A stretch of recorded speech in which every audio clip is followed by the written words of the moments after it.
क्या आपकी मनोकामना पशुपति व्रत में पूरी नहीं हो रही?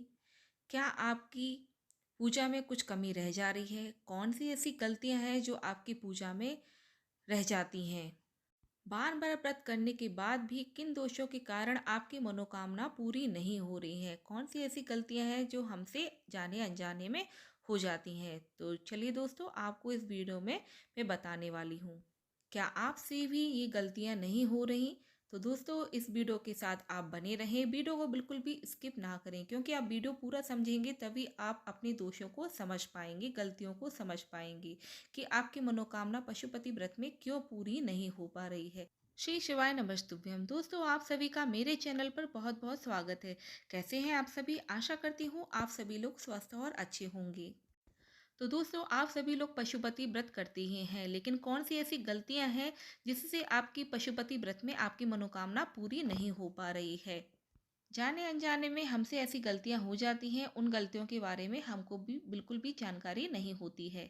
शिवलिंग पर आप सिर्फ एक लोटा जल अर्पित करते हैं तो शिव भगवान बहुत ही जल्द प्रसन्न हो जाते हैं, लेकिन आप बार बार व्रत करने पर आपकी मनोकामना पूर्ण नहीं हो पा रही है, आपको व्रत का पूर्ण फल नहीं मिल पा रहा है।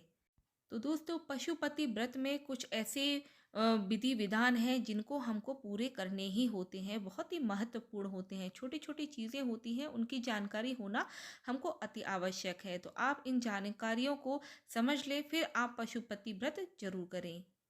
पहले आपको व्रत के नियम ध्यानपूर्वक जान लेने चाहिए। तो चलिए आपको बताती हूँ व्रत के नियम। पहला नियम यह है कि दोस्तों, जैसे कि आप सुबह की थाली में आप पात्र ले जाते हैं, जिस पात्र में आप पूजा का सामग्री लेके जाते हैं, तो आपको करना क्या होता है, पूजा की सामग्री आपको पहले से ही लगा लेनी होती है। और जो फूल और फल आप लेके जाते हैं, बेलपत्री आप लेके जाते हैं सुबह की पूजा में, वो आपको बिल्कुल भी शाम को नहीं लेके जाना है। इस बात का आप ध्यान रखें, बासी फूल, बासी बेलपत्र को बिल्कुल भी नहीं लेके जाना है। नहीं तो आप फूल और जो बेलपत्र है उसी थाली में आप रहने दें और उसी थाली में आप शाम को पूजा कर लें। दोस्तों, ऐसा नहीं है, आपको सामग्री वही होना चाहिए, सिर्फ जो जल होता है वह आपको शाम को नया लेके जाना है, घर से ही जल लेके जाना है। इस बात का आप ध्यान रखिए। काफ़ी लोग क्या करते हैं, मंदिर से ही जल ले लेते हैं, तो ऐसा नहीं करना है दोस्तों। जैसे कि आप कभी गाड़ी से जाते हैं, किसी भी चीज़ से जाते हैं, लेकिन जल आपको घर का ही लेके जाना है।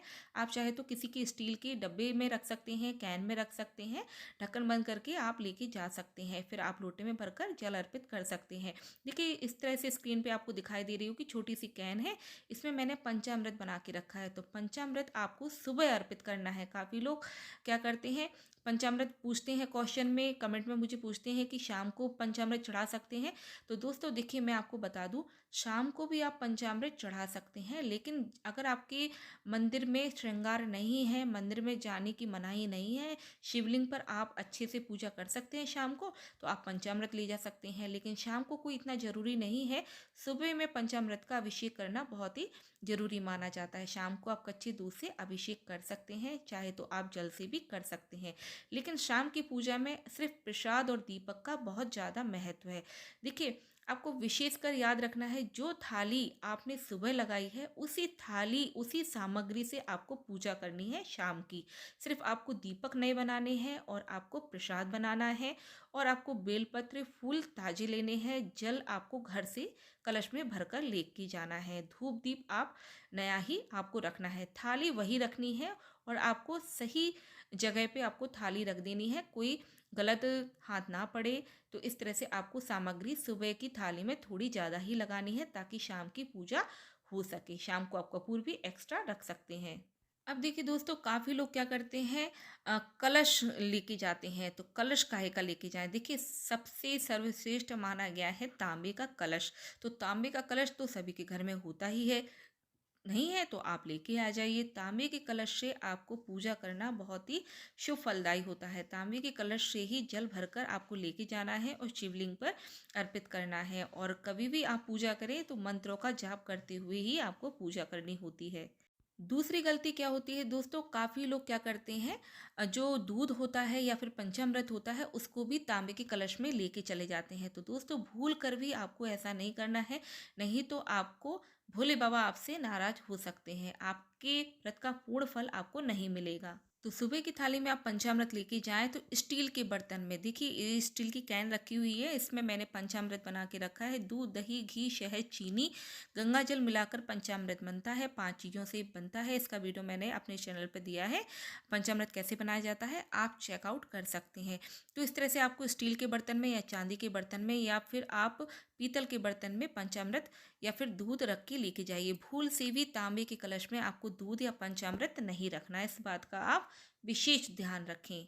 देखिए शाम की पूजा में आपको शमी पत्र, बेलपत्र, फूल ताजे ही रखने हैं और जो सुबह के चढ़ाए हुए हैं वो आपको उतने ही लेके जाएं जितने आपको चढ़ाने हैं। देखिए बेलपत्र आपको हमेशा याद रखना है, सोमवार वाले दिन बिल्कुल भी नहीं तोड़ना है, आप एक दिन पहले ही तोड़ लें। अगर आपको बेलपत्र नहीं मिलते हैं तो आप क्या कीजिएगा, एक दिन पहले ही मंदिर में जाइएगा, रविवार को आप जाइएगा मंदिर में जो चढ़े हुए बेलपत्र होते हैं आप उनको लेके आइएगा, धोकर रख लीजिएगा, फिर आप उनको यूज कर सकते हैं पूजा में। पशुपति व्रत में भी आप कोई भी चीज़ किसी से भी ना मांगे। अगर आपसे कोई त्रुटि हो गई है, कोई भी सामान छूट गया है थाली में, तो कोई बात नहीं, वैसे तो आप सभी चीज़ें लिख के रखिएगा और उसी सामग्री को आप लगा के रखिएगा। पाँचों सोमवार में आपकी जो सामग्री लिखी हुई है वो आपको याद आ जाएगी। तो सबसे बेहतर तरीका यही है दोस्तों। और अगर भूल चूक से भी कोई सामग्री रह जाती है तो आपको सामग्री किसी से भी मांगना नहीं है। नहीं तो काफ़ी लोग क्या करते हैं, बेलपत्र, फूल किसी से मांग लेते हैं, तो आपको मांगना किसी से नहीं है और किसी को देना भी नहीं है, इस बात का आप विशेष ध्यान रखिएगा। देखिए थाली में आपको सुबह क्या करना है, दीपक एक लेके जाना है। सुबह में दीपक आप आटे का बना लीजिए, एक दीपक लेके जाइएगा। काफ़ी लोगों के क्वेश्चन होते हैं कि दीपक हम मिट्टी का लेके जाएं या आटे का लेके जाएं, कौन से पुराने दीपक होने चाहिए कि नए दीपक होना चाहिए। तो दोस्तों मैं आपको बता दूं, सुबह की पूजा में आप चाहे मिट्टी का लेके जाएं चाहे तो आप आटे का दीपक लेके जाएं। सुबह आप एक दीपक गोलबाती का, शुद्ध देसी घी का, गाय का दीपक बना लीजिए। सुबह एक दीपक आपको पूजा के समय प्रज्वलित करना है और दीपक के नीचे हमेशा आपको फूल और अक्षत रखने होते हैं, खाली दीपक नहीं रखना होता है, क्योंकि जो दीपक का जो भी पूर्ण फल मिलता है हमको वो भूमि पर चला जाता है, तो इस तरह से आपको पूर्ण फल नहीं मिलता है। तो दीपक के नीचे कुछ ना कुछ जरूर रखिएगा। शाम को आपको 6 दीपक बनाने हैं। देखिए दोस्तों थाली में आपको दिख रहा होगा 6 दीपक बनाने हैं और वो भी मैंने आटे के बनाए हैं। अगर आप आटे के नहीं बना सकते तो आपको जो मिट्टी के दीपक लेने हैं बिल्कुल नए लेने हैं। तो नए आप हर बार तो अवेलेबल आपके पास नहीं हो सकते, तो आप क्या कीजिएगा, आटे के ही 6 दीपक बना लीजिएगा। गोल बाती के आपको दीपक रखने हैं, लंबी बाती के नहीं रखने हैं।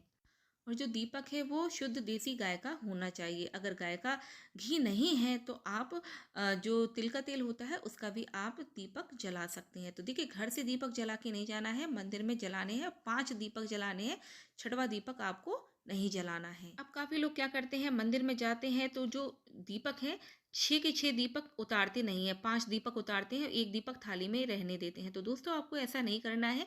6 के 6 दीपक आपको पूजा करने के बाद आपको उतारने हैं और इस दीपक के नीचे आपको अक्षत रखने हैं या फिर फूल रख दीजिए। तो 5 दीपक रखिएगा और जो 6वां दीपक है उसको थाली से उतारना है और 5 दीपक से थोड़ा सा दूर रखना है, जिससे आपको याद रहे कि वो दीपक आपको 6वां दीपक जलाना नहीं है। तो 5 दीपक आपको जलाने हैं। पहला दीपक आप अपनी मनोकामना के साथ जलाइए, 5 दीपक जलाइए, 6वें दीपक को जलाना नहीं है। फिर आपको क्या करना है, प्रसाद। काफ़ी लोग क्या करते हैं दोस्तों, थाली में ही प्रसाद 3 हिस्से कर लेते हैं, तो ऐसा नहीं करना है। और काफ़ी लोग घर से ही 3 हिस्से करके जाते हैं, तो दोस्तों ऐसा नहीं करना है। आपको क्या करना है, एक कटोरी या डिस्पोजल कागज़ की प्लेट में आपको प्रसाद रख लेना है और प्रसाद आप उतना ही बनाएं जितना आपको 3 भाग हो सकें। ज़्यादा क्वांटिटी में मत बनाएं, क्योंकि प्रसाद किसी से भी शेयर नहीं करना है। काफ़ी लोग बच्चे लोगों को भी प्रसाद दे देते हैं, तो भूल से भी ये प्रसाद किसी से भी शेयर नहीं करना है, सिर्फ आपको खाना है और आपको उतना ही बनाना है। तो मंदिर में आप एक भाग लेके जाइए, थोड़ा सा कम ना ज़्यादा हो, इतना लेके जाइए। आप स्क्रीन पर देख सकते हैं, इसी हिसाब से आप लेके जाइए। मंदिर में बराबर से 3 भाग करने होते हैं, तीनों भागों को आपको उतारने होते हैं और उतारने के बाद आपको 3 हिस्से करने होते हैं। आप पहले भाग को उतारिए, 2 भाग कीजिएगा, यानी कि 3 भाग करने के बाद आपको तीसरा भाग उतारने के बाद आपको थाली में रखना होता है। उसके बाद आप दीपक को भी अपनी थाली में रख लीजिएगा। दोस्तों आप मंदिर में पूजा करते हैं तो आप पशुपति नाथ का नाम लेकर मन में स्मरण करते हुए, ध्यान करते हुए, उनकी छवि का ध्यान करते हुए आपको पूजा करनी चाहिए।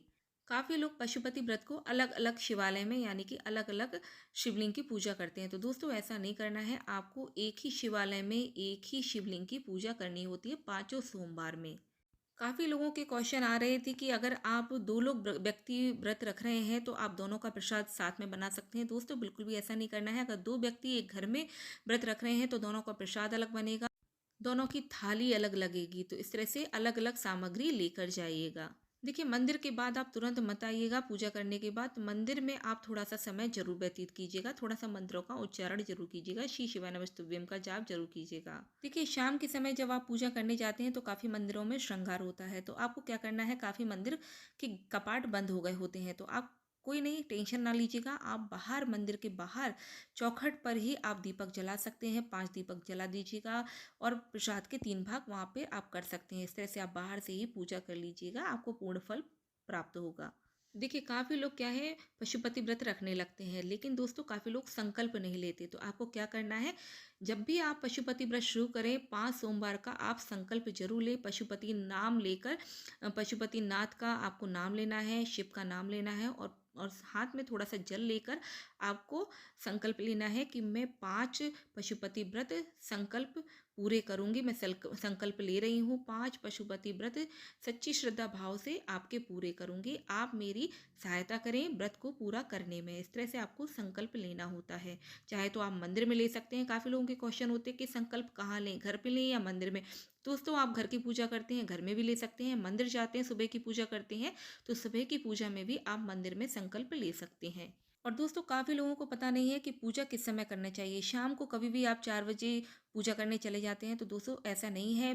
पशुपति व्रत में प्रदोष काल का बड़ा महत्व है, तो शाम की पूजा में प्रदोष काल में ही आपको पूजा करनी होती है। तो जब आप सूर्य अस्त का समय होता है, यानी कि सूर्यास्त का जो समय होता है उसके 45 मिनट्स पहले, 45 मिनट पहले, और सूर्यास्त के 45 मिनट बाद तक का जो समय होता है वो प्रदोष काल का होता है। तो उस समय में ही आपको पशुपति व्रत की शाम की पूजा करनी होती है। और दोस्तों, विशेष आपको एक जानकारी देना चाहती हूँ, सोमवार के दिन, यानी कि पशुपति व्रत रखते हैं या फिर सोमवार व्रत रखते हैं, तो सुबह की पूजा में आपको 7:30 से 9 बजे के बीच में नहीं करनी चाहिए, ना ही मंदिर जाना चाहिए, क्योंकि उस समय राहु काल चल रहा होता है। राहु काल में पूजा करने से उसका पूर्ण फल आपको नहीं प्राप्त होता है। तो राहु काल निकलने के बाद आप 9 बजे के बाद आप पूजा कर सकते हैं, या फिर 7:30 बजे के पहले सुबह आप पूजा कर सकते हैं। काफ़ी लेडीज़ पूछती हैं कि अगर मेरा पीरियड आ जाता है तो मैं क्या करूँ? तो दोस्तों, पीरियड आ जाए तो उस व्रत को आपको रखना है, पूजा नहीं करनी है, और उस व्रत को गिनना नहीं है। नेक्स्ट आप व्रत रखिएगा, यानी कि जब आप पूजा करते हैं तभी आपका व्रत को मान्यता प्राप्त होगी, उस व्रत को गिना जाएगा। और जो आपका पीरियड का व्रत है उसको आपको रखना है, और आपको उस व्रत को गिनना नहीं है। इस बात का आप ध्यान जरूर रखें। और दोस्तों, काफ़ी लोग क्या करते हैं, जो छठवां दीपक होता है वो घर के अंदर आ जाते हैं और छठवां दीपक जलाना भूल जाते हैं। तो दोस्तों, आपको ऐसा नहीं करना है। अगर आप जला देते हैं या भूल जाते हैं तो उस व्रत को मान्य नहीं माना जाएगा। जो नियम है उसी हिसाब से आपको करने होते हैं। तो आपको दरवाजे पर राइट हैंड के साइड में, जैसे ही आप एंटर करते हैं, राइट हैंड साइड में आपको स्वास्तिक बना के थोड़े अक्षर डाल के आपको दीपक अपनी मनोकामना के साथ, पशुपति व्रत का ध्यान करते हुए आपको जलाना होता है अपनी मनोकामना के साथ में। तो दोस्तों, मैंने जो भी नियम बताए हैं, अगर आप इनको ध्यान में रखते हुए पूजा करेंगे तो आपकी मनोकामना जल्द से जल्द पूरी होगी, और भोले बाबा आप पर जरूर प्रसन्न होंगे। तो इन नियमों को ध्यान से समझ लीजिएगा, फिर आप व्रत जरूर रखिएगा। इस वीडियो को सभी तक शेयर जरूर कीजिएगा, ये जानकारी सभी लोगों तक पहुंच सके। वीडियो पसंद आए तो वीडियो को लाइक कीजिए, शेयर कीजिएगा, मेरे चैनल को सब्सक्राइब जरूर कीजिएगा, बेल आइकन पर प्रेस कीजिए ताकि मेरी सभी नई वीडियो आपके नोटिफिकेशन में पहुंच सके। तो मिलते हैं एक नए वीडियो के साथ। नमस्कार दोस्तों, श्री शिवाय नमस्तुभ्यम। कमेंट